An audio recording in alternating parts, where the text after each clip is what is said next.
can be confusing when we hear something like Microsoft is working to make it easier to put Steam onto Xboxes. But that's the rumor. It's been a rumor for a long time.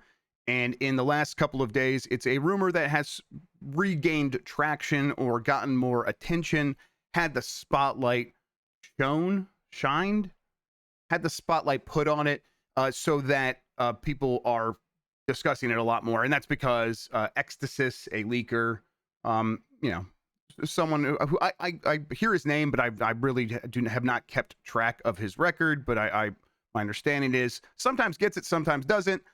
I don't necessarily know if any of what I'm about to talk about is accurate.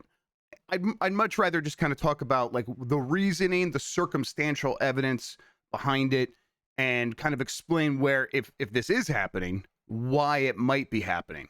Let's get into it. This is a roundup of what Ecstasis said, I think, on a YouTube video, on Reddit. Someone, let's see, MX Ombre 123, kind of put it all together and translated it and put it up on Reddit. And as you can see here, here's the intro here. The big part. There's a lot of details here. There's a couple of big things. Steam/Epic integration into Microsoft Store. A new app called Steam DF Beta has appeared in the Windows Microsoft Store, allowing users to install Steam directly from the official store. The Epic Game Store is already integrated in the same way. And if you're wondering, like, oh my God, are they going to have to share 30% with Microsoft by going through their store? A couple years ago, Microsoft has already made it so people on the Microsoft Store can use whatever payment processing they want. They do not have to go through Microsoft at all. You can install it through the Microsoft Store, and then you can have your own payment processing through the store or through your app so that when people pay you, it goes directly to you and maybe a couple percentage points to a payment processor. Epic has taken advantage of this. Sounds like Steam's going to do the same, maybe with the help of Microsoft. The Ecstasis rumor roundup goes on to say, this doesn't mean current Xbox consoles, the Series X/S and the One, will natively run Steam, but that Windows and future Windows-based Xboxes will offer an easier download/install experience. Now, one of the other rumors we've been hearing for a while is that the next Xbox would be more Windows-based, even than the current Xbox, in that it's essentially going to be a PC that can install all these other stores. To that end, the rumor goes on to say, future console-like shell on Windows. Microsoft is developing a compatibility layer or shell to give Windows a console-like interface. This would be similar to Steam's Big Picture mode.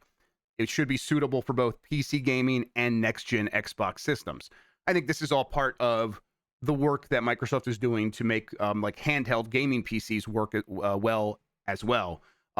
We've heard Phil Spencer himself say that the Windows experience on something like the Asus ROG Ally is not great. I've said that a bunch of times because I think it's bad. And they seem aware of that. They're making progress, it sounds like, in addressing that exact issue. As part of that, though, it does sound like they are completely reworking everything so that Windows can be more portable to other kinds of gaming devices, whether that's, on your TV or as a PC desktop or as a handheld gaming PC. Now, if you actually scroll down here, and you could see I kind of answered it right here, but that's what the video is going to be about. So let's kind of talk about here. This question right here. Actually, first, like Brave Fail says, has this dude gotten anything right beyond what is coming to Game Pass? So people are skeptical of this. And again, I don't know how much is true. I don't care. We're just talking about the implications if this were to be true. But Outside Point 8254 on Reddit says no, in response to the question, has this dude gotten anything right? But more importantly, he says, and no one has explained how Microsoft is going to be okay with losing 30% of all third-party sales. That's how consoles make their money.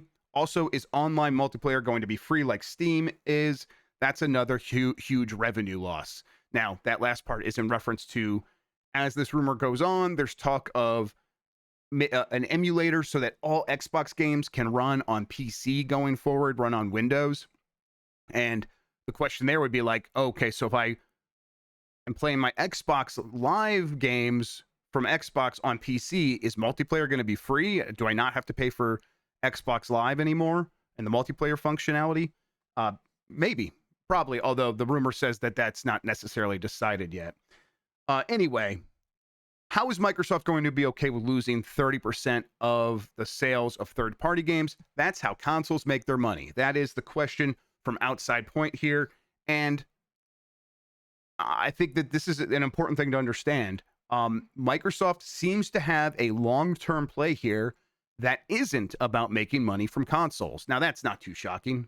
Again, if you're watching this, you've been following it, you understand that much. But it's like, okay, well, yeah, it's still that's a lot of money. You don't want to lose that.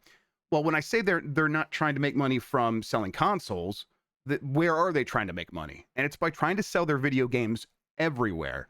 And this movement, or this like sort of maneuver that they're making here, is in line with that idea and could help them step forward into a way of making even more money. So the idea is that Microsoft is going to open up Windows and Xboxes to all the other stores. So if Epic Games wants to put their store on an Xbox, they can do it. If Valve wants to put Steam on an Xbox, they can do it. But it doesn't stop there.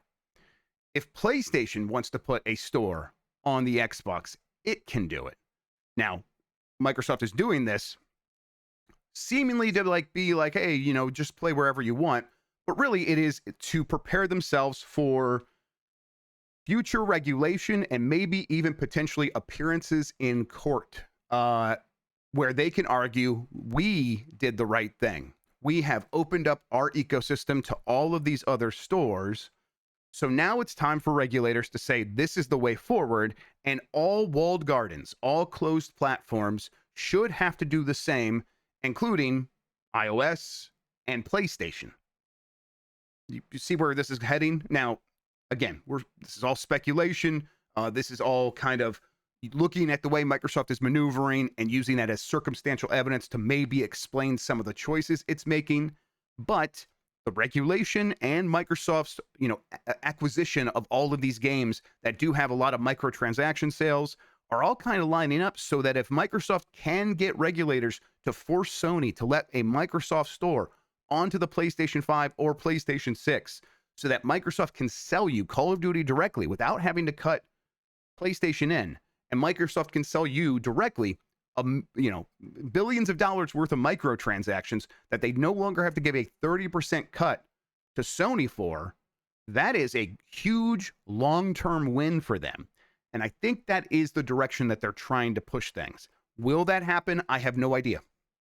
But I think Microsoft believes it has the sway, the power, the money, the fortitude to withstand the long timeline that this might take to make this happen. And I got to say, looking around the way regulation is going, the winds are blowing in Microsoft's direction here. It certainly favors this idea as opposed to trying to just hunker down and keep your walled garden severed off from the rest of the world.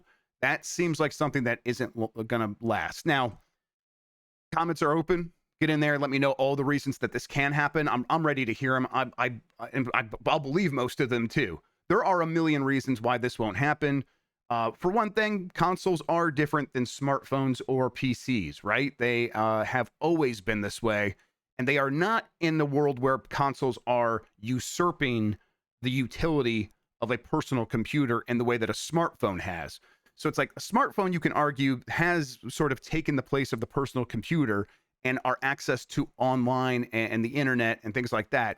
And Apple's practices of, okay, if you get Patreon and then you go to make to buy something on Patreon or subscribe to someone on Patreon on an iOS device, even if you're doing that on the internet, on the web, through a browser, Apple still gets a cut of that. That's crazy. That would be like calling up Domino's on the phone and AT&T, because you're using a landline that's run by AT&T, they get 30% of the money you spend on that pizza. That's what Apple was doing. That's super egregious. That is over the line. And it looks especially bad because for a lot of people, their smartphone is their computer. It's how they access the internet. And so it's different than a console. Now, is that going to matter to a judge? Is that going to matter to someone who just sees this as commerce? I don't know. So, and I think Microsoft is hoping that, what makes sense for one platform should make sense for all these platforms. And in that case, it might be able to really make this work out to its advantage. In the meantime, and this is Machiavellian sort of plotting and scheming.